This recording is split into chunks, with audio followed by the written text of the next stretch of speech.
আরে বমিতা, it's okay আর এত এত রাগ করে লাভ নেই। দেখ, যা হয়ে গেছে হয়ে গেছে। তোর ফ্যামিলির কেচ্ছা বের হয়ে গেছে, আমি এটাকে রেকর্ডিং করে ছেড়ে দিয়েছি। এখন তুই নিজে শর্টস ডিলিট করে দে, না না কর, কিছু আসে যায় না। কেন কি, যাদের দেখার দেখে নেবে। আর সবাই জেনে যাবে যে তোর বর তোকে রামপাট দেয়। পাগলা পাগলি রামপাট কি দিয়েছে তোকে, বাপরে। আর তোর মেয়ে তোকে গালি দেয়। মানে আমি এখন বুঝি যে তুই ইউটিউবেতে এসে এত গালি দিস কেন।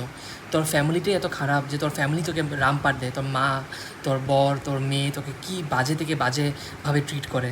সো এখন বুঝি তোর মনে তো কষ্ট যে তুই ইউটিউবে এসে তোর নিজের কষ্টটাকে বের করতে হয়। এটা আমি জানি, আমি বুঝি।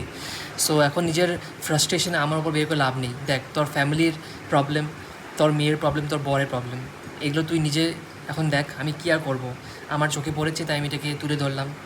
খুব দুঃখ লাগলো আজকে আমার। আজকে আমার যে এত দুঃখ আমি ভাবতে পারছি না। মানে তোর বর তোকে এরকম দেয়, এরকম করে ট্রিট করে, ছি ছি ছি। মানে তুই ডিজার্ভ